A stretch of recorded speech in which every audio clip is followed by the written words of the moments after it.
these issues are not just global and from some other place. Of course, we want to bring the focus locally. And Bob Dillon from the Rockland Raft, Residents Against Flooding Tomorrow, has done an extensive amount of research on a number of issues relating with costs.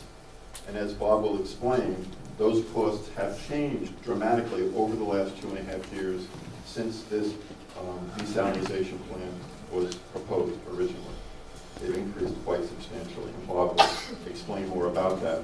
And also about the issue of just how much water are we sending down to New Jersey, and whether or not this indeed is a plant being built in Rockland more for the benefit of New Jersey than for Rockland.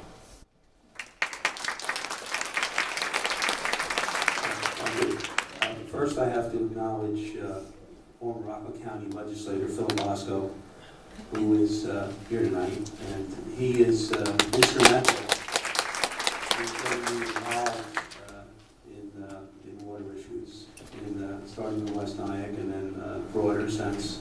So, thank you, Phil. I also have to acknowledge that one of the many groups that has just recently joined is the Clarkstown Taxpayers group. So we welcome them. I'm going to talk about, as George said, a couple of things. I'm going to start out by talking about our relationship with New Jersey, and then after that I'll go into the issue of cost. Here we see Lake DeForest in West Nyack, and it extends up into New City. It's our reservoir. It holds about 5.67 billion gallons of water. It's the largest reservoir on the Hackensack system.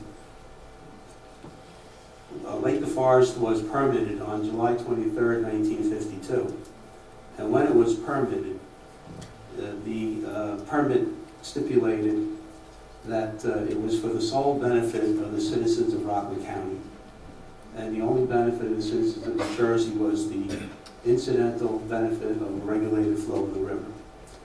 And it's important for a couple of reasons. One reason is that the land that was taken by eminent domain to build Lake DeForest came from Rockland residents. And that's one important reason. The other is it's our water. At that time, next slide please. There was an issue of how is water shared fairly. And there is a legal term known as riparian rights. And that means basically that if you are an upriver community, you cannot deprive your downriver neighbors of what would customarily be their flow. So what happened was there was an allocation set. And that allocation set was set to, basically along the lines that the reservoir would yield an additional 10 million gallons. So therefore, that 10 million gallons would be set aside for Rockland. The village of Nyack was already drawing their water from the Hackensack River at about a rate of 2 million, or a little less at the time, but anticipated 2 million. So they were given an allocation of 2 million. And the remaining flow of 7.75 million was allocated for the state of New Jersey. And that's an amount that is supposed to be maintained on average on a pretty constant basis. And as a matter of fact, it is, at least. Next slide, please. Now, what's actually happened is that, and this is, you don't see the notation on the bottom there, but this is information that was from among other places, was taken from sworn testimony by Rockland County hydrologist Dan Miller, works for the Rockland County Health Department, and he gave testimony to the New York State Public Service Commission a couple of years ago regarding Rockland, a United Water rate request, which was subsequently granted.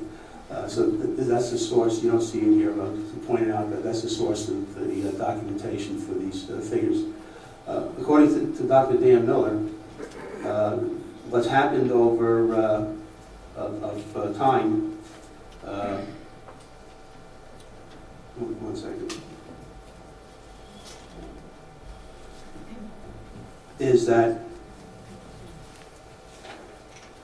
the flow of the river has been such. The Lake DeForest water treatment plant, on average, produces 10 million gallons a day for Rockland County. It has a capability of producing 20 million gallons a day at peak demand, but on average it produces that 10 million gallons that we were allocated. The village of Nyack gets roughly their 2 million gallons. And New Jersey is the beneficiary on average of 27 million gallons a day. So they're getting substantially more than the 7.75 million that they were allocated as their riparian rights at the time Lake DeForest was constructed. Next slide. Now, this slide gets a little specific, and there are 2 years here that are important. Patsy showed the slide before and showed Lake DeForest in the summer of 2007 at a pretty low level. As a matter of fact, in October, at the bottom there, you'll see that it was at 58% of capacity. Right down here. And you'll notice that what this chart is meant to show is the additional flow to New Jersey. Now, this is a summer where United Water was rolling out the desalination proposal that summer. It was a relatively wet year. We had floods in West Nyack in April. And yet, during the summer, the lake was not at 100% capacity, so this is not a matter of water running over the dam. This is a matter of intentional releases. They were releasing in June 3 million, July 4 million, then 5 million in August, 5 plus in September, 10 million plus in October, and 6 million plus per day average into November. And then you can see the monthly totals here. All right, but what it works out to is basically through those 6 months of peak demand, others call it, as he calls it, the growing season. During those months, we had nearly over 1 billion gallons of water exported to New Jersey above and beyond their permit. And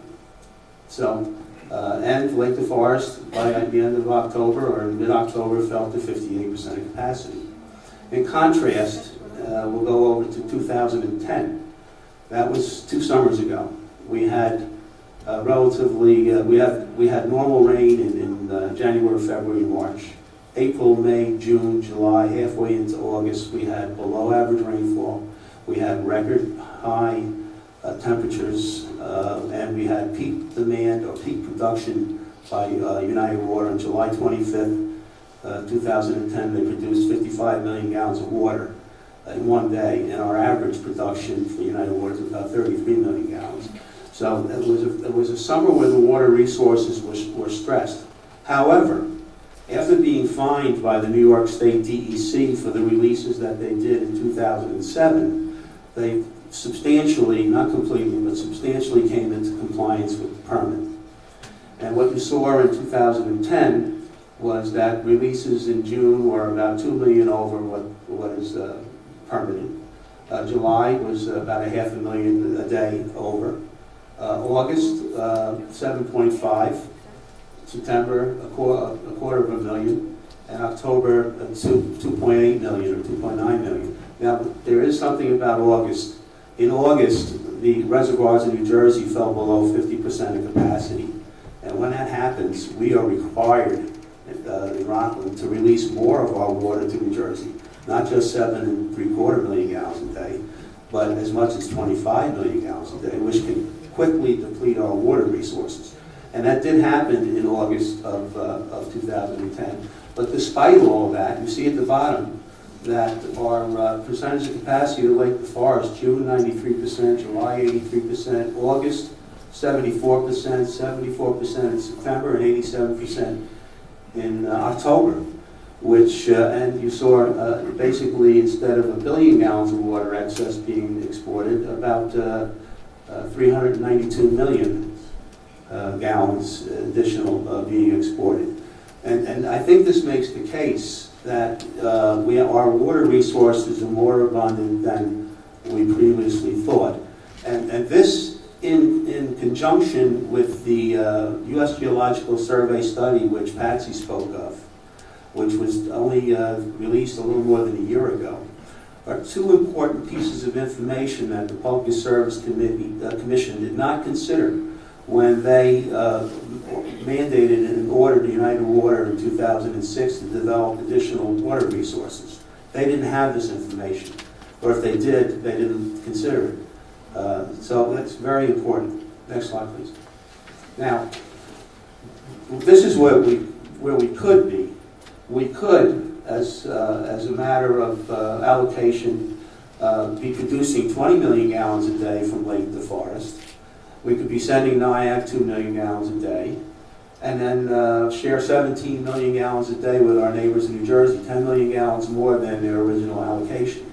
Now, critics would say you can't do this all the time because when the water level in Lake DeForest drops, you have to release additional water to New Jersey and so forth.